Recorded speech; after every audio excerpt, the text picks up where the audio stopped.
11, miscellaneous bullet points. Again, the general idea from Hebrews 11 is, look, faith is what enables you. All these people, they did what they did because of their faith. That's what Hebrews 11 is all about. I once wrote an email to y'all basically saying, look, you can approach this chapter like Revelation. You can get the point and move on, or you can dig into it, or you can dig into it really, really deep. And believe it or not, I'm not digging into it really, really deep, right? I mean, we're taking some time, but I'm not digging into it too deep. So, bullet points. Basically, here on out, what we're doing is looking at, this is what he says about Noah. I'm not going to go back and look at everything about Noah, because that's not what the author did. But there are some points that we can get right here when he talks about Noah. So,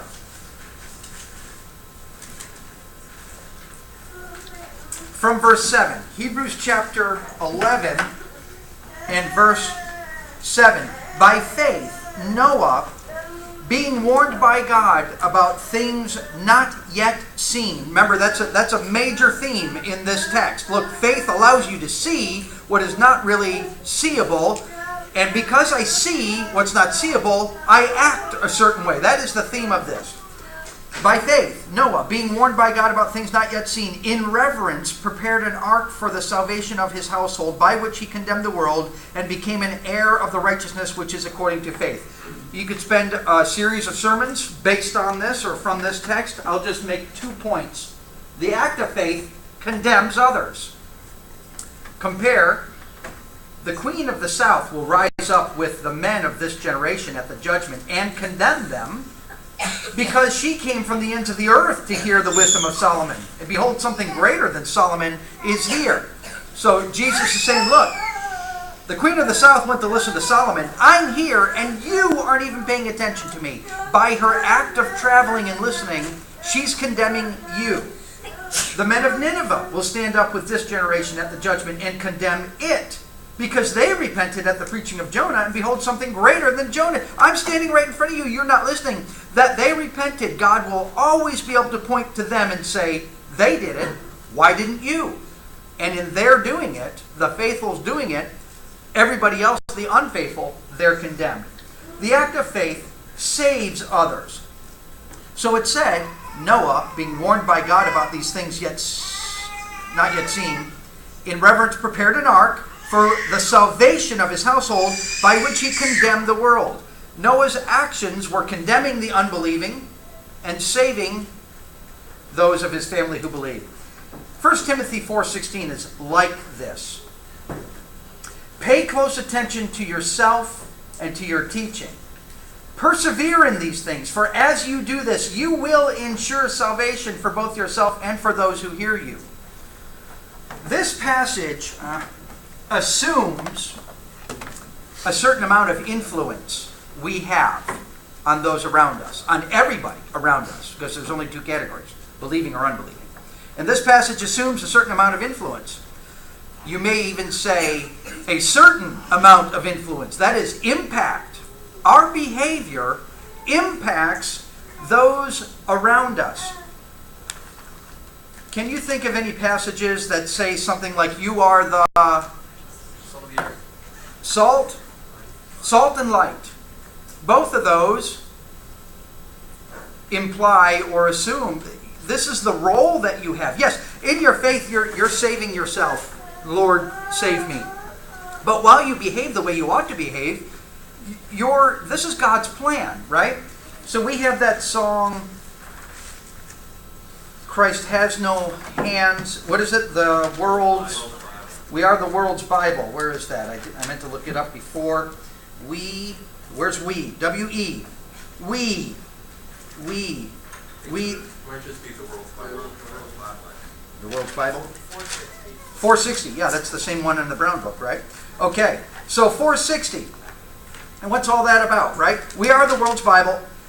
Verse 2, we are the only Bible the careless world will read. They're not going to pick this thing up. They don't care about this. Not initially, at least, right?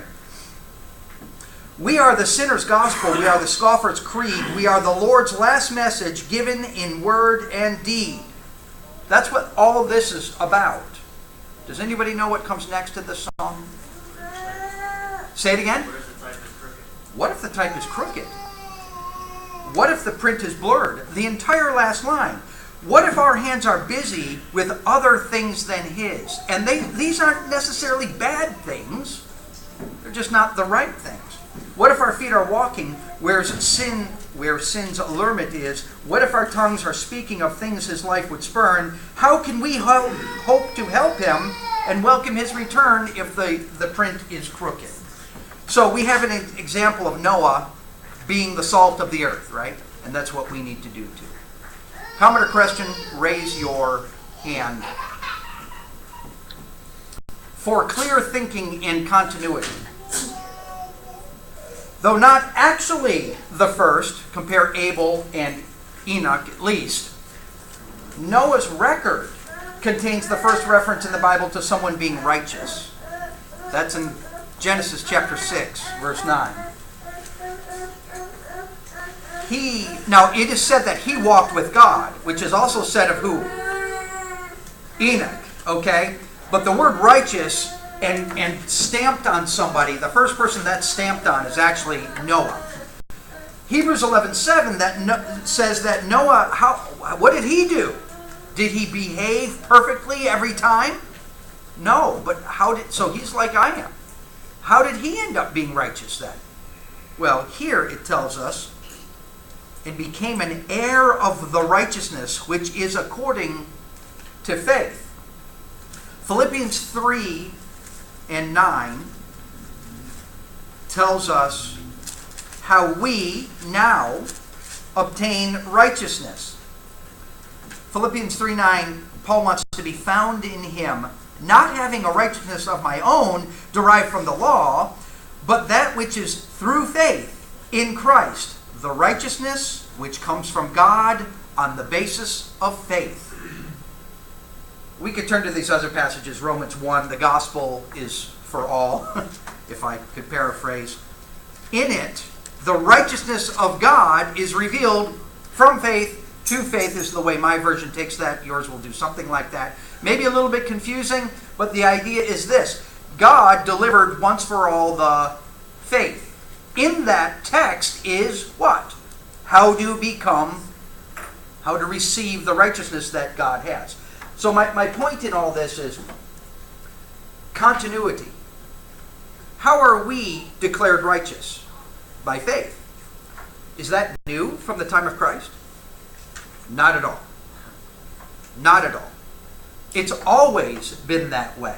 Now, whatever God told us to do differs, but what's the same is God told me to, and I did it by faith, and that's how I received righteousness. It could have been, I could be Abel, I could be Enoch, I could be Noah, I could be Lee. It doesn't matter. It's the same. Comments or questions here? I guess I've been thorough. All right. From verses 8 through 10. Now, I'm done with Noah, I'll tell you. So if I missed something from Noah, you've got to bring it up here. Or sometime. By faith, Abraham. Remember, this word by faith is in the emphatic position. It is first in the original, which means something. It's first. By faith. The whole time. By faith, by faith, by faith. Because remember, the author's point is, you've got to keep on being faithful. By faith, Abraham, when he was called, obeyed by going out to a place which he was to receive for an inheritance, and he went out, not knowing where he was going. By faith, he lived as an alien in the land of promise, as in a foreign land, dwelling in tents with Isaac and Jacob, fellow heirs of the same promise. For he was looking for a city which has foundations, whose architect and builder is God. We'll camp out here. I hope you have something to provide. The New American Standard and most of yours will say, by faith, Abraham, when he was called, obeyed. To be clear, I mean, that's good. To be clearer, the idea is, as he was being called, the call wasn't done yet, and he was already obeying. When he was being called, when he was, God's in the process of calling Abraham, and he stands up. Have you ever seen a child? You call to the child, come here. And the child meanders over there and goes over. Oh, they'll come eventually. But in that time where they're doing their own thing, What are you thinking? Don't share your thoughts. But that's the point, right? The point is, you've got this one child who just does, they'll come eventually.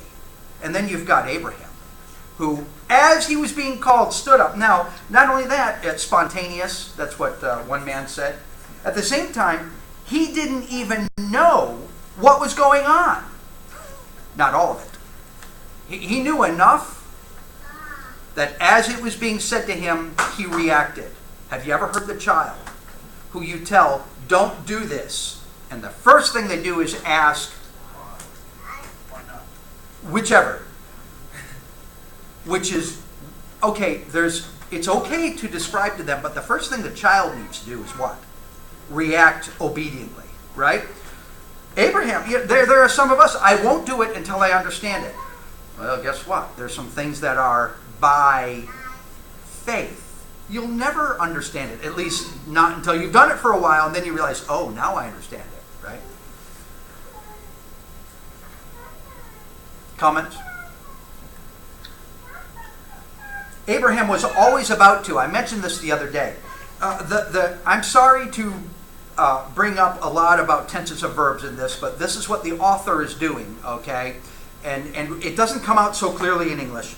And I suspected that not everybody read all the commentaries I read in preparing for this, and you might miss something that's there. It's like watching in black and white. You get the point, but color sure is nice, isn't it? Right? Abraham, when he was called, obeyed by going out to a place which he was to receive. That's good, great English, but the idea really is he was about to. He was always about to. He's going in verse 20. Verse 20, by faith, Isaac blessed Jacob, even regarding things about to come is actually the idea. They were about to come. They're always right there. Always right there. Now, can you imagine doing always right there, and while it's always right there, it's still not yet there, is it? And you're always there, and you're doing that all your life. Again, a child, you're on a ride. It doesn't matter if you're going to Watertown or going to Tennessee. What are they asking? Are we there yet? No, we're not. And by the third no, we're not, they're like, I'm frustrated. I want to why did we go on this trip? Right? Compare, are we there yet all of your life? But that's what faith is, right? I didn't receive it, not yet, but I'm not going to give up just because I didn't get it on my time frame. Abraham, I'm just going to keep going, folks, until you raise your hands. These are bullet point, not necessarily connected other than what the text is saying. Abraham was willing to be thought of as different. He's the alien. Right? He's the alien. Now, we live in a culture where profiling, it's bad. These people in those cultures would laugh at our profiling. They would say, step aside, let me show you how to profile. And the person who's being profiled would feel awkward about it. You're an alien. You don't have any rights. Get out of here. Ostracism was for the citizens. That's how bad the profiling was, right? Dad, when you're studying with the Mennonites, how many of them are willing to be thought of as an alien by their own people? My understanding is not one, and that's the major hurdle. The major hurdle is a lack of faith, isn't it, right? Mormons, George Tweedy and Autumn Tweedy had Marcy and I over 3 or 4 years ago when the Mormons came. And what they were pushing, and I've since picked up on this around the world, if you listen to your friends from around the world, the Mormons are pushing this. We are, anybody remember? You remember? Just like you. That's their in right now. Right now their in is, we're not different from you. We're not different from you. Let's not talk about doctrine to begin with. They don't want to. The first time, they just want to sit down and eat and talk about life. Because when you talk about life, they're Americans, we're Americans. They go to the swimming pool. We sometimes go to the swimming pool, whatever the case might be. That's what I remember from that conversation. We're just like you. Well, we need to be willing to be thought of as, I'm not. I'm not just like you. I'm actually different. And I'm okay with that, right? Yes. Is it the word Hebrew? The word Hebrew means Oh, I forget. It's either that or Jew, but I don't think it's Jew. Yeah, it must be Hebrew. And, Visitor and or I think something. Abraham was the first one to be called Okay. a Hebrew. He was a stranger. Yeah. Got to check that out, but I think that's Yeah. Even if that technical definition isn't true, the point is true. Abraham's son and grandson waited for the same promise. And it's emphatic. The fact that it's included there, it's emphatic. They waited for the same promise. I don't know why the author's doing that. I know he's calling attention to this. I know that because he does that. Why, I don't know, but it could be, did they ever receive the promise? They received the promise. Did they receive the fulfillment of the promise? No. And so Abraham kicks the bucket, and they're waiting for the same one. And then Isaac kicks the bucket, and they're waiting for the same one. We're waiting for the same promise. Now, your dad and your grandfather have both lived this way. They've lived this way. We see their faith, but they've lived this way all their lives. And at the least, it precluded them from some of the things of the world. And at the worst, they were simply mistreated because of it. I'm not suggesting that Abraham, but that can happen. Look, Dad, you've done this all your life and it didn't get you anything. Do you think that could be a temptation somewhere? Yeah, right? Remember 2 Peter chapter 3 talks about those who mock, say ever since the beginning of the world, nothing has changed. So there is the temptation, yet Abraham, Isaac, and Jacob, they had been taught well. No, this is the essence of faith. Faith is, you might not get it, but you keep on keeping on, you keep on keeping on until you die, right? A note about a word.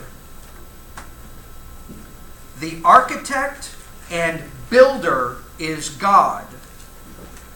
The word architect is where we get our word technician, kind of technical. The builder, this word is, God is the demiurge. Anybody recognize that word from anything? No? Nobody? Okay. Whoops. Anybody? half, part, small, short. Demi, no. No. Okay, so here we go, guys. In Platonic, Neo-Pythagorean, Middle Platonic, and Neoplatonic schools of philosophy, the demiurge is an artisan-like figure responsible for fashioning and maintaining the physical universe. Okay. Ooh. Actually, this is my point from this. There's a lot of stuff I said a few minutes ago that I'm not going deep. Whatever you think of that comment, there's a lot of stuff in here that seems to be implying this author was refuting a lot of philosophy. One of the hints is when he uses a word like this, only time used in the New Testament, not really a word except when it refers to philosophy. My point is this author seems to have been very much dealing with a lot of not only Judaism, but how Judaism, when it came in contact with the Greek world, those who didn't want to convert the Greeks to Judaism themselves were tempted to convert from Judaism to Greek or to amalgamate the two. And this author, this is one of the places where, no, I'll use that word because I know you know what we're talking about, but we're talking about God. God is the real one that you're talking about. Don't run away from God. Yes? Would that have been a situation with the Hellenistic Jews? Yeah, oh, certainly. Yeah. So the idea is, if you read all the commentaries, Philo, a Jew in Alexandria, was taking Epicureanism and Platonic thought and putting it together and saying, hey, yeah, let's see, we can take Judaism and the law of Moses and take these two and put them together. And so that was widespread. That's a fact. There are some people who think that the Hebrew author is trying to refute that because he uses so many expressions right out of Philo. You can read Philo and Hebrews and say, And I've not read all of Philo. I've only read bits and pieces. But I wouldn't be surprised if it were true, although we don't need to actually know that to get what we can get out of this, right? But there is something to be said for understanding philosophy so that you can refute it and help people understand with clear thinking. For the amazing to me that the same thought that one person can look at and say this addresses Neo-Pythagorean philosophy. Yes. Another person can look at it and say the lesson of this is to keep on keeping on. That's really incredible. Yep. And not just in terms of people, but in the fact that what we're looking at here can accomplish both of those things in the same thought. Right. It accomplishes both of those things. It does. The idea throughout the entire text is refuting. This refutes Neo-Pythagoreanism, the word we can't even say, right? But notice, which one is more sensational? Simple, trusting obedience, or trying to say that word? Right? Oh, okay. And that's so we get out what's simple.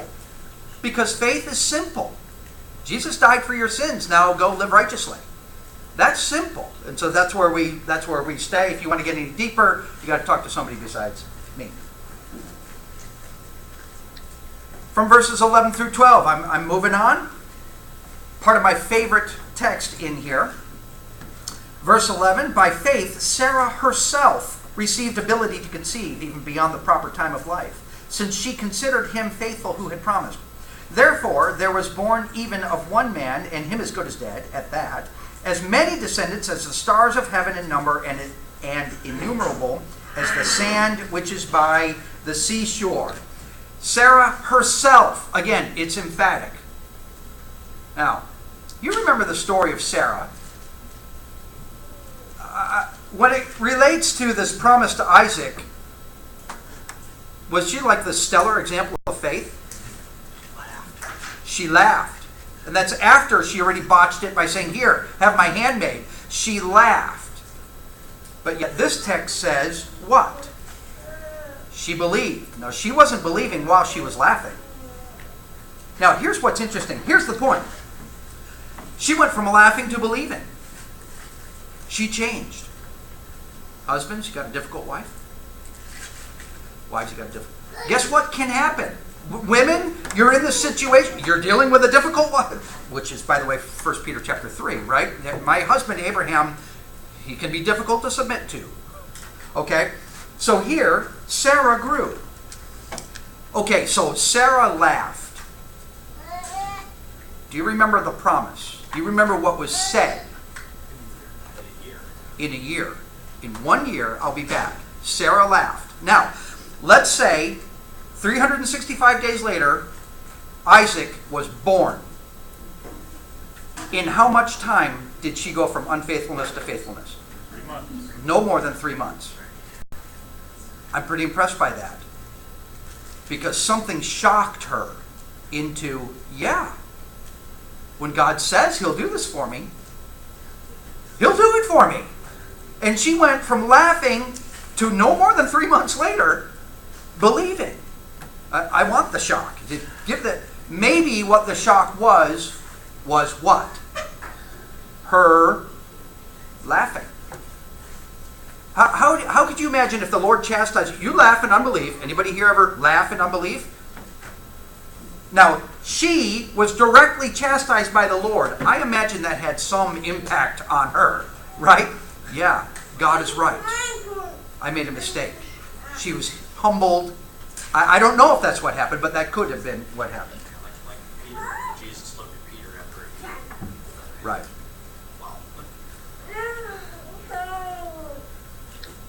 So, if you're suffering from an inability to have a family, just believe and pray. I mean, and this is real stuff, especially for women and men too, but especially for women. It impacts them. So just believe and pray. Is that the answer?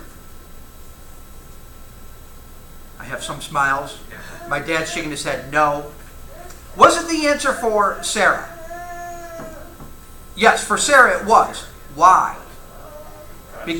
God told Sarah, you will have a child. It was his explicitly revealed will to her specifically. So, that's the short of it. Women today, are they guaranteed? No. But what are they guaranteed? What are they commanded to do? Huh? Yeah. My point being this. Yeah, believe and pray. Right, do it. Yeah, trust, put your faith in God. But put your effort, and I'm not saying not to put any effort into praying to God and say, Lord, I'd like to bear a child, please. But you put your effort into what God has told you here, because that's praying by the will of God, right? He hears us when we pray by His will.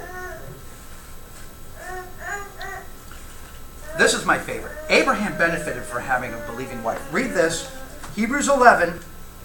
I mean, this gets exciting. It's all exciting.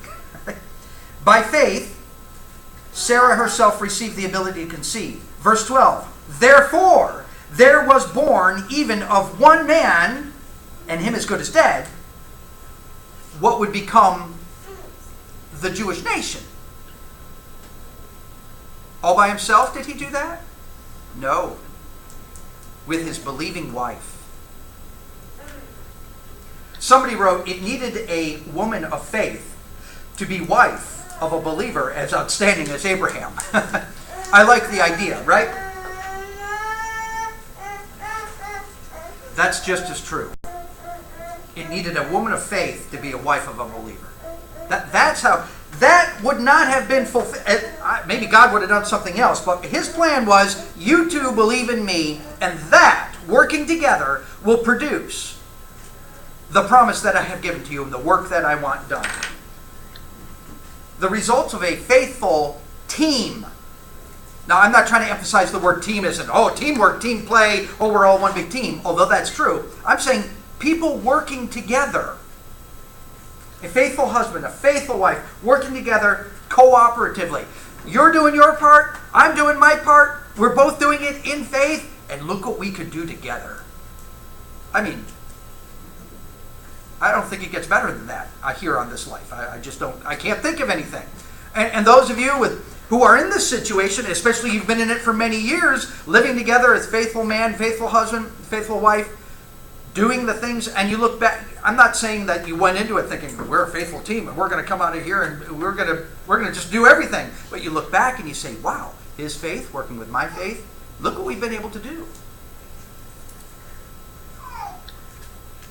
The faults of the patriarchs cannot be denied. Was Sarah perfect? Was Abraham? And then we have Barak, Samson, Jephthah, David, Samuel. I mean, these people messed up big time. But their faith can't be denied, and that's part of this chapter, right? We've mentioned that earlier. Any comment or question from that? I'm moving on to verse 13. 13, all these died in faith, without having received the promises, but having seen them and welcomed them from a distance, and having confessed that they were strangers and exiles on the earth. This word died in faith. Faith was their dominant characteristic to the end of their days. Faith was the dominant characteristic of these people to the end of their days. The NIV puts it, all these people were still living in faith when they died. I like that. They were still living in faith when they died. Now, I'll tell you that Dad and I have not discussed this in years. Dad, how old was Ben Morehouse when he died? I think 93, at least. What was he doing when he died? I don't mean literally actually when he died, but if you think of one thing about Ben Morehouse still going at 93, what do you think of? Going to the woods with his chainsaw and cut firewood. We haven't talked about this in years. I've talked about it with you. By himself. You got Ben Morehouse. Years later, the thing Dad and I remember about Ben Morehouse was, at 93 years old, he's still wielding his chainsaw up in those woods by himself. The person who, what did old Ben do? Yeah, he's up there still cutting. You don't even have to ask. That's what of course that's what he does. The person of faith, is he still faithful? What do you mean, is he still faithful? That's his life. That's what he is. The word also can be according to faith. Actually, usually this preposition here is according to faith, as in it's the rule by which they live. What are you doing? I'm doing whatever the text tells me to. 5 years later, what are you doing these days? I still got the text. I'm still looking at it. And on and on. Verse 14, for those who say such things, they make it clear that they are seeking a country of their own. This word, make it clear, is also the word that's used in Matthew No, John 14, when Jesus says, "He who has my commandments and keeps them loves me, and my Father will love them, and I will love them, and I will disclose," the New American Standard uses the word disclose myself to him. The more you study about me, the Lord says, the more you'll understand about me. And I'll come with you and you'll understand more and more about me. And it's this word. And the idea is, guess what? You can look around and see the people. What kind of a person are you? Disclose it to me. Well, I go to church because I have faith that he's coming back. Verse 15. And indeed, if they had been thinking of that country from which they went out, they would have had opportunity to return. But as it is, they desired a better country. That is, a heavenly one. Therefore, God is not ashamed to be called their God, for he has prepared a city for them. I'm not going to mention too much about the city right now, although that's a theme from the Old Testament to the New, right? Sorry guys, a little bit more about grammar here. The New American Standard says, and indeed, if they had been thinking of that country. And then the next verse, but as it is, they desired a better country. The author is doing a couple things here. Oh, thank you. That's important. So the author is doing a couple things here with the words. Okay, we have an expression on the one hand. And even if I only say on the one hand, what are you automatically looking for? The other hand. That's what's going on here. Okay? Indeed is often the idea is on the one hand. So you could almost skip over what he's saying, almost, and go right to the other hand, because that's what he wants you to do. So there's something going on here. Now, here's my other favorite. The form of this statement, okay, is every time it's used, you can figure out in both the original and other, the author does not believe what he's asserting. Not the first part. He doesn't believe the first part. It's an argument, even if that were true, but it's not. If that were true, then they could do this. If that were true, then they could do this. Now, we use that kind of argument all the time, right? If it were true, then they could have gone back. But the form of it is, they were not thinking this. The author says, if indeed they had been thinking of that country, the form of it says, but the author says, they were not thinking of that country. They weren't thinking of that country. They would have had opportunity to return. Even if they had been thinking of that country, they could have returned. But they weren't thinking of that country. And now we get to the other hand. Oh, okay, so on the other hand, as it is, they desire a better country. Can you think of somebody who, while they were leaving their one country, turned around and looked back? Lot's wife. This is the opposite of that. These people who are going through life aren't looking back. They're looking at the city. They want to get to the city. That's all that's on their mind. And then there are the Lot's wives, if you will, right? Always looking back. They weren't homesick. Not at all. I have left that part of my life. I'm done with it. Paul writes about having a repentance. No. Sorrow leads to repentance without regret. 2 Corinthians 7. I'll give up, fill in the blank, and I'm not looking back. I don't want to have anything to do with it. Was it fun while I did it? Yes, it was a passing pleasure of sin. But I don't want to have anything to do with that anymore. No, got no problem leaving that behind. And those are the people who live by faith, right? In fact, Hebrews chapter 12, verse 1, since we have so great a cloud of witnesses surrounding us, let us also lay aside every encumbrance and the sin which so easily entangle us. Lay that aside. Sin, obviously, clearly, yes, I've got no regrets. And there are some others that aren't sin. Like, what was it that was going to keep the rich young ruler out? Riches. You look at yourself and realize, I have this problem. This is not inherently wrong, but for me, this is a problem. Throw it away. Without regret. Don't look back. Comments or questions here? You see the stick-to-itiveness that's necessary over and over again. You already pointed out the fact that these people are doing this for their entire lives. The point you just made about sin without regret. I've stopped sinning and regretted it. Yep. You feel any better? Well, actually, no. I don't. But you will eventually. And you just have to hang on long enough. And that's the case with both the not sinning and the more proactive thing. Right. Looking to the reward. That reward is better than this passing pleasure of sin. Jonathan. I listened to Lot's wife as a stark contrast between Abraham and his own descendants. Abraham's doing pretty well where he is when God says leave. That's right. He jumps up and leaves. Several hundred years later, his descendants are in a perilous situation. God gives them the riches of Egypt and says, walk out, you're going somewhere much better. And in basically no time flat, they're saying, oh, the pots were full of bread, or whatever they say. It's like, where, how do you get from Abraham to that? Yeah. That's pretty weak. Yeah. So they have opportunity to look back at a terrible situation, and they are, and changing it in their minds. It speaks very poorly of them. Yeah. And their situation, the promise from God didn't change. It was the difficulty that they had to face. And as soon as they face some difficulty, we want to go back. We want to go back. There's a parable about, thorns and rocky soil and things like that apply there. I'm done with that. Somebody else might have a point. Verse 17, by faith Abraham, when he was tested, offered up Isaac.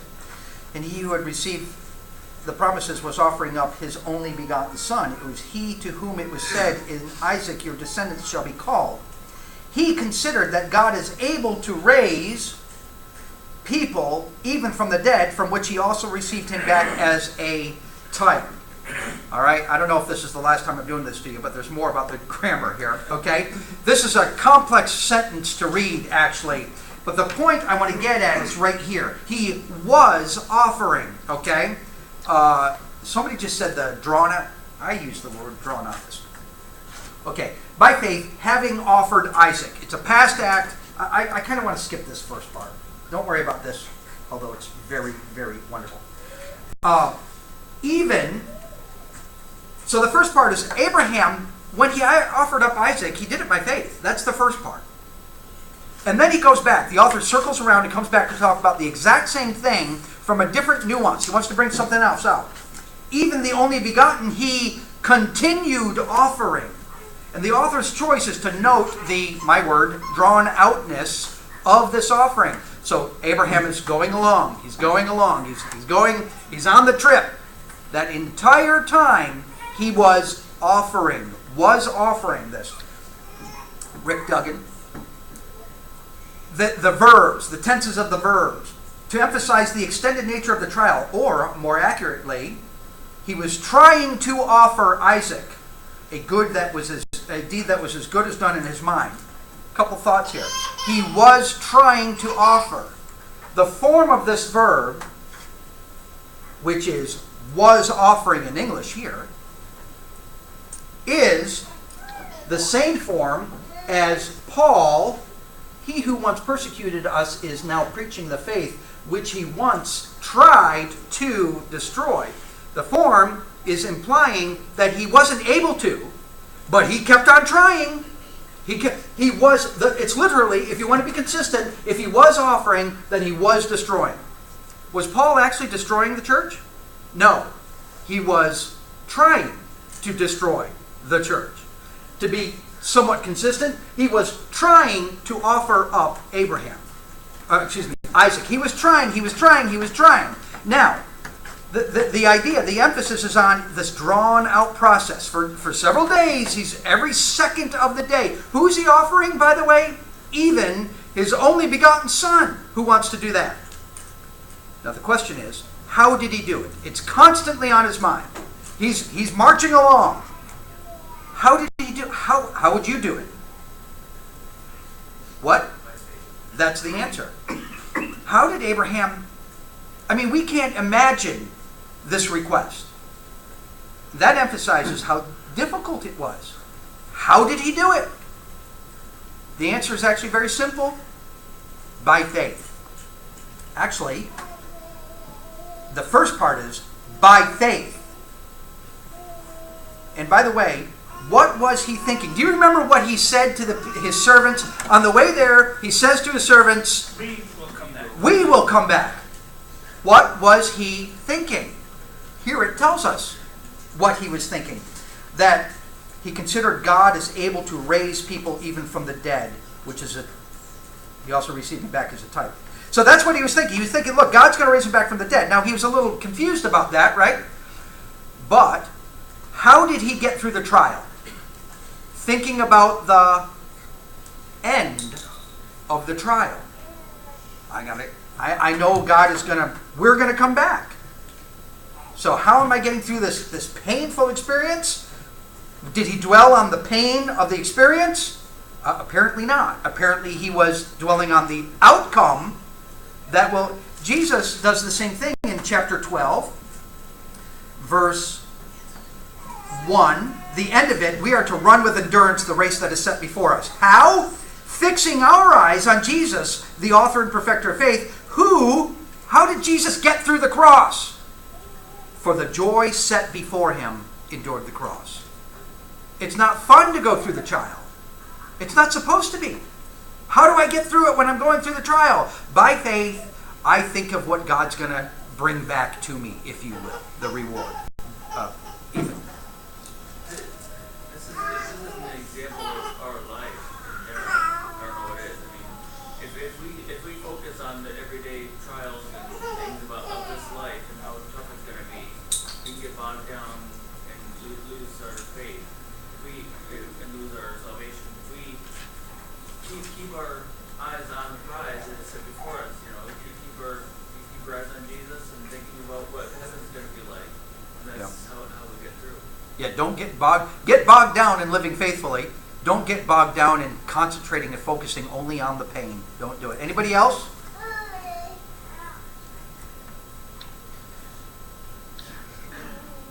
He considered that God is able. Focusing on the end helped Abraham get through the middle. So verse 20 we're at, by faith Isaac blessed Jacob and Esau, even regarding things to come. So here's the idea. Look, things to come. He didn't see them, but he knew, yeah, I do see them. I see they're coming. So I'm going to prepare my children now. Verse 21, by faith Jacob, as he was dying, blessed each of the sons of Joseph. Now, I'll tell you one connection that I see, besides by faith, between verse 20 and 21. Who was the oldest between Jacob and Esau? Esau. Yet Jacob, I know there's a little confusion going on there, but Isaac blessed Jacob. Verse 21, who is the oldest of the sons of Joseph? Yes, thank you. Forgot. But Ephraim got the blessing. But Ephraim got the blessing, and that one was no doubt about it, completely, entirely, very clearly by faith. So there is that connection there between 20 and 21. Verse 22, by faith Joseph, when he was dying, made mention of the exodus of the sons of Israel and gave orders concerning his bones. I have no comment on any of those other than what I've said. Verse 23, by faith Moses, when he was born, was hidden for 3 months by his parents, because they saw he was a beautiful child, and they were not afraid of the king's edict. They saw he was a beautiful child. Anybody know what that's talking about? I don't. But go with me here for a second, and you know that it's going to be a stretch, right? What I'm about to say. Actually, the conclusion of what I'm about to say is no stretch at all. Okay, what did they see? Actually, all I know from this text is everything seen has to do with the future. I don't know. I'm willing to guess that maybe they saw what he would do. Although that's not what it says. It says they saw he was beautiful. So I don't know what's going on there. I suspect they saw something that Moses would do. I do know this. No characteristic adorns a person more beautifully than serving God does. Right? What's the most beautiful thing you can find in your spouse, your mate? Anybody. Do they serve God? 24 through 26. By faith Moses, when he had grown up, refused to be called the son of Pharaoh's daughter, choosing rather to endure ill treatment with the people of God than enjoy the passing pleasures of sin, considering the reproaches of Christ greater riches than the treasures of Egypt, for he was looking to the reward. I, again, don't think that Moses knew very much about Jesus Christ. I don't get that. I think, no, he's got some vague idea, and it's got to do with what he sees by faith. Okay? Expound to me, Moses, what you're talking about. Maybe Moses would say, I don't know, there's a who and a what. I'm not really clear about that, but it's going to be great. And so sign me up. That's all I got for that, about that specific part. Gary wants to say Well, something. I'm not sure you're probably going to tell this. Where did Moses get the faith from? Yes. You know what I'm saying? I mean, yes, what's his brother's name? Jochebed? Yeah. Yeah. Raised him, nursed him till, I don't know, how old was he? 4 or 5? I don't know. Yep. She instilled some things into him, but other than that, he was in Pharaoh's house. Mhm. You know, obviously, this has been passed along down through God's purpose, passed along, obviously bringing him to Christ, but Moses got it. Yeah. I find verse 23 is actually talking about the faith of his parents. Right. By faith, his parents. Verse 24, by faith, Moses. Now, I'm piggybacking onto your point here. We have an expression like son. Now, that just happens accidentally when it comes to faith, doesn't it? No. Can you think of a passage where somebody is chosen because they would teach their descendants how to please God? Abraham. That, and now I'm ahead in my charts, but right. That's not an accident that this happened. Like father, like son. In fact, to expound a little bit more on what Gary said, by faith, Moses, verse 23, was hidden because they saw he was a beautiful child, and they were not afraid of the king's edict. In verse 27, he, like father, like son, like mom, like daughter, not fearing the wrath of the king. Exactly what was said about his parents. That must have just been an accident, huh? No, somehow something happened, and they ended up being the same. Now, the same can be said of the opposite, right? When the mother or father or both parents don't have faith, often who doesn't have faith? The child, right? Gary, did you want to say more before I interrupted you? Dad wanted to say something a few minutes ago. I forgot. Well, it'll come back. So, what a sacrifice, right? Could you imagine the king of Egypt? That's no small thing. Then, they're the world power, had been for 1,000 years, will be for another 400 or so. To be with the rest of these guys, they're slaves. Yeah, to be with the slaves. Who wants to...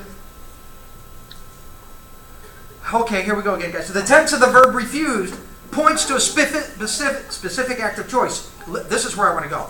It illustrates faith acting in a crisis. Have you ever had a crisis? Right? Yeah. And so the question is, how are you going to handle it? Are you going to make the right choice? And not only the right choice, but hopefully even the wisest choice. But I'm just sticking with the right choice, man. Am I going to make the right choice, right?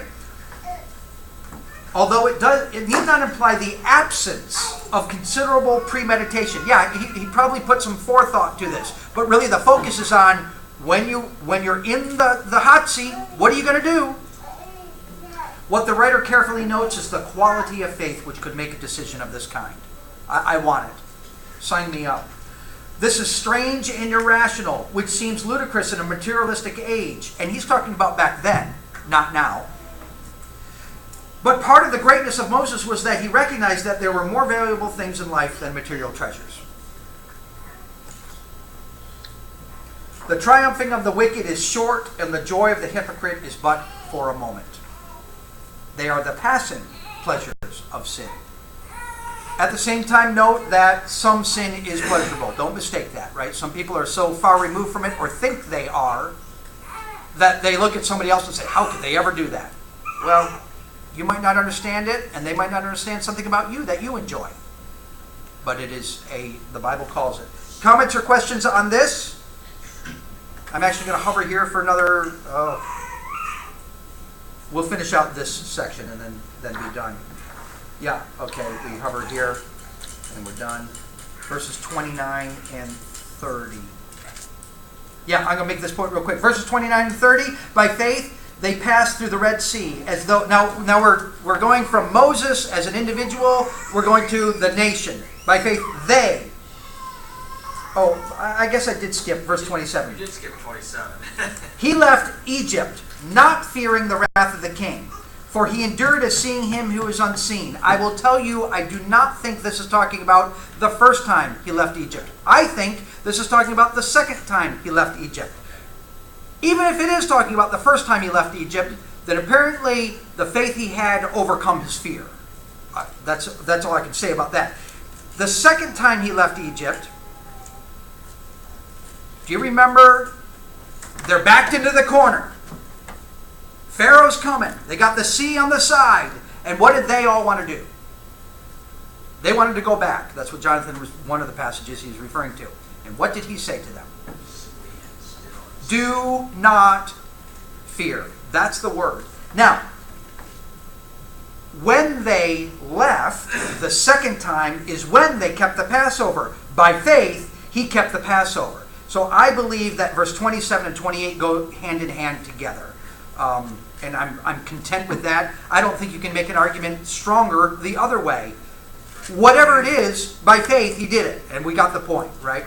Gary, you want to say? I think 27 shows a tremendous growth in Moses' faith. Only took him 40 years. Yeah, I understand. Go ahead. That also shows God is patient. Patient. Yeah. Right. Because Moses left. The first time, yeah, he was running. Yeah. I mean, he was killing. He comes back. He confronts Pharaoh face to face. Pharaoh says, "You see my face again, you're going to die." Yeah. He stood right there. Yeah. Faith. Yeah. You know? Yeah. So Ebed-Melech, why did he go in? Esther, why did she go in? Moses, why did he go in and say, this is what we need to do? So those are just stories that have nothing to do with our lives. No, we have the situation where we're going to have to go in and we're going to have to say the thing. How do we do it? By faith. Yeah, we'll stop there. We're going late. Anybody else comment or question? Dad, want to say something? I know there's lots in this text, and we're just skimming over it. Okay, so we'll pick up in 29 and 30. They do there's a transition from the singular to they passed through the Red Sea in verse 29. And by faith, the walls of Jericho fell down. One person writes this: the writer sees all the dominant stages of Israel's history as a progression of acts of faith. The writer sees all the dominant stages of Israel's history as a progression of acts of faith. So my question to you right now is, when you turn around and look at your past, all the big things, even the little things, but the big decisions you made, are they a progression of acts of faith? Because that's what I want. Thanks for your work. We'll break till 10 after.